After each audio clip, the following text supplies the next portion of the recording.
देश के प्रधानमंत्री हो गए, उसके बाद में गृह मंत्री हो गए सेकंड नंबर पे, और उनके जो राष्ट्रीय अध्यक्ष हो गए नड्डा साहब।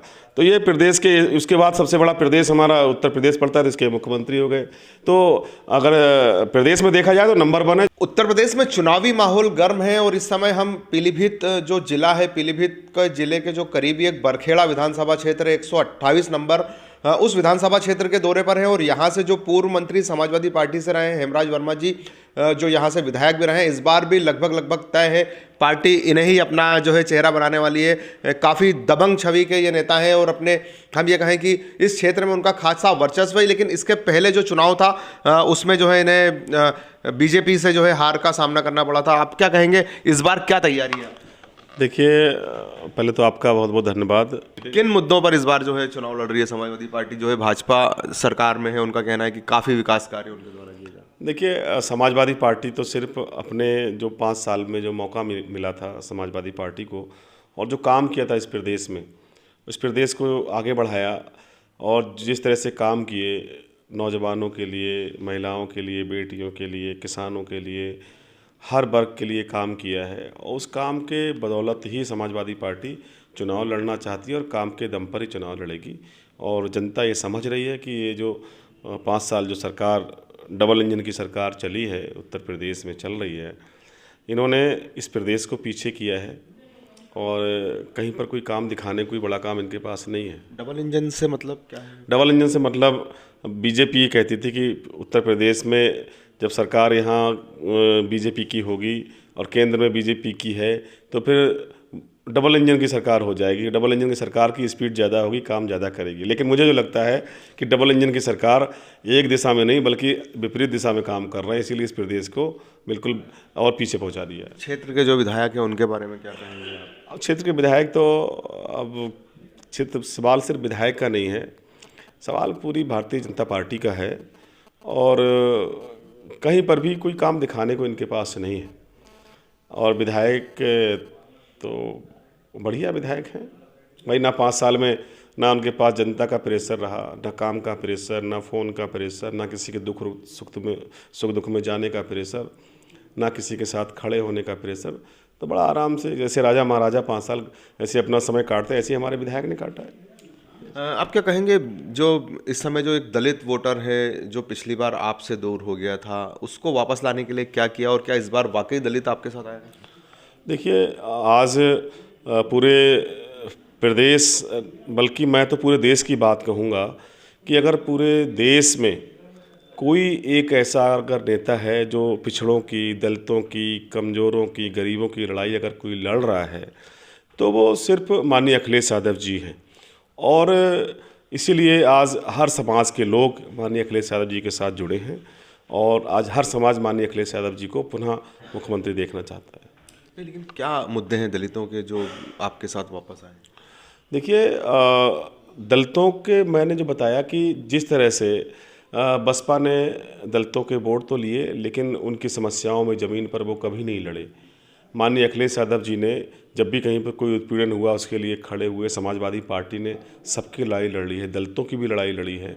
और आज जो आरक्षण, ये भारतीय जनता पार्टी जो आरक्षण को ख़त्म कर रही है, जहाँ भी 69,000 शिक्षकों की जो भर्तियाँ हुई उसमें 15,000 पिछड़ी जाति की और 5,000 से ऊपर दलित यानी कि अनुसूचित जाति की सीटों को इन्होंने ख़त्म कर दिया।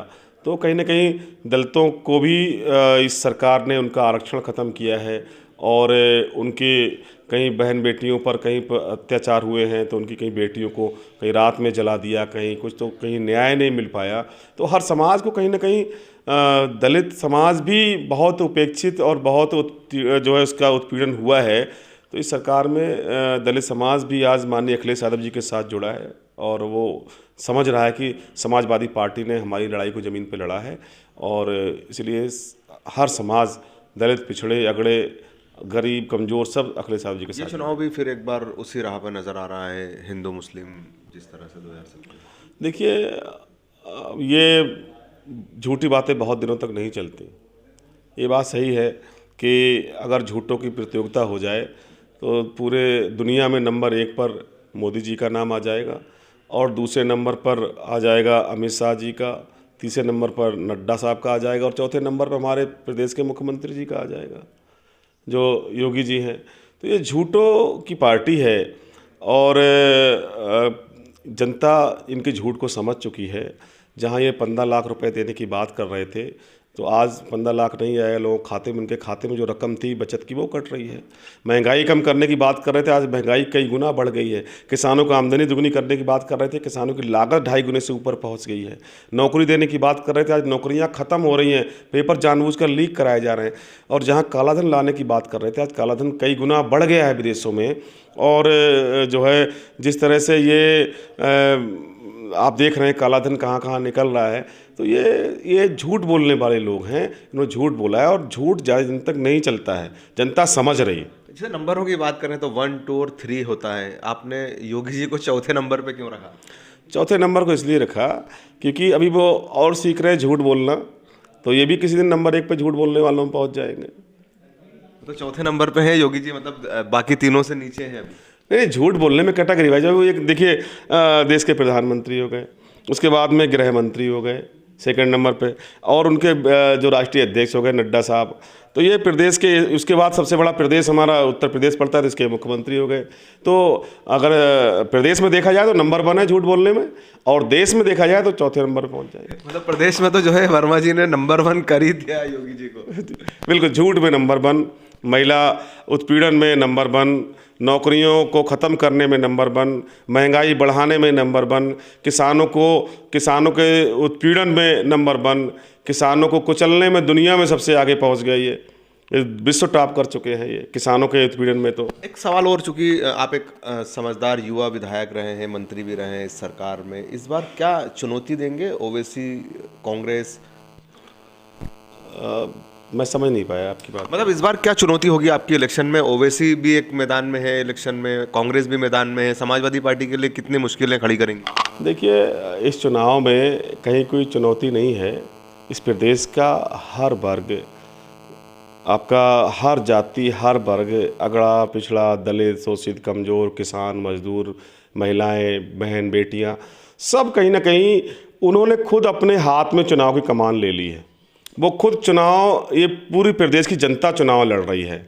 तो कहीं पर कोई चुनौती नहीं है। प्रचंड बहुमत के साथ समाजवादी पार्टी की सरकार बनने जा रही है। ये थे हमारे साथ हेमराज वर्मा जी, जिन्होंने कहा कि इस बार जो है अखिलेश यादव ही इस प्रदेश के मुख्यमंत्री होंगे और समाजवादी पार्टी एक बार फिर सरकार बनाएगी। ये अलग बात है कि उन्होंने जो है कांग्रेस और जो एक और दल है ओवैसी, जो MIM के जो मुखिया हैं, उनको लेकर उन्होंने ये जरूर कहा कि उनका प्रदेश में कोई वर्चस्व नहीं है।